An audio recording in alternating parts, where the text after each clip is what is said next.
မိုးထဲမှာစပိတ်စီးရလူတွေဒါမှမဟုတ်စပိတ်စီးရနေမှုမိတော့ရလူတွေချီရဲဆိုရင်ဒီဗီဒီယိုကိုဆုပ်အောင်ကြည့်ပေးဖို့ပြောချင်ပါတယ်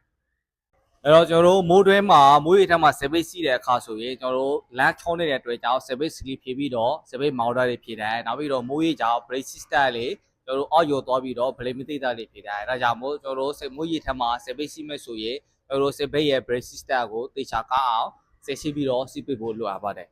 ဒါပါနေရှင်းနေကြတော့ကျွန်တော်တို့စပိတ်ကိုမိုးရေထက်မှာစီးတဲ့အတွက်ကြောင့်ချိတ်တွေကျွန်တော်ချိတ်စီတွေကုတ်ပြီးတော့ချိတ်တွေကြာတာတွေစပိတ်နေတဲ့အခါမှာချိတ်ရနေအသက်ဖယ်တဲ့ဟာလေးဖြစ်တတ်ပါတယ်ဒါကြောင့်မို့မိုးရေထက်မှာစပိတ်စီးတဲ့အခါကျရင်ကျွန်တော်တို့ချိတ်စီကိုမကြ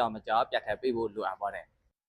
ကျွန်တော်နောက်တစ်ချိန်နေရကြတော့ကျွန်တော်တို့မိုးရေထက်မှာစပိတ်စီးပြီးတဲ့အခါကျတော့ဆိုရင်ကျွန်တော်net ဆုံးရေချိုတစ်ချိန်နဲ့ပြတ်စစ်ပေးဖို့လိုအပ်ပါတယ်ဘာလို့လဲဆိုတော့ကျွန်တော်မိုးရေထီပြီးတဲ့အခါကျတော့ကျွန်တော်ရဲ့စိတ်ပိတ်တော်တော်များများကိုကျွန်တော်တာချစ်တည်ပြီးတော့ဟိုခိုက်ခါတာလေးပစ္စည်းသားလေးဖြည့်ဆည်းတာပါတယ်အဲ့ဒါအတွက်ကြောင့်ကျွန်တော်တို့နောက်ပိုင်းဆောက်ပြီးလုပ်တဲ့အခါကျတော့ဆိုရင်ပို့ပြီးတော့ကောက်ကြစီများမှာဖြစ်ပါတယ်ဒါကြောင့်မိုးရေထက်မှာစိတ်ပိတ်စီးမဲ့ဆိုရင်ကျွန်တော်တို့ဟို net ဆုံးရေချိုချိန်နဲ့စစ်ပေးပြီးတော့ကျွန်တော်တို့ပူအောင်ဒီပူလာပေးပြီးတော့ဝတ်ချောင်းလေးနဲ့တုပ်ပေးဖို့လိုအပ်ပါတယ်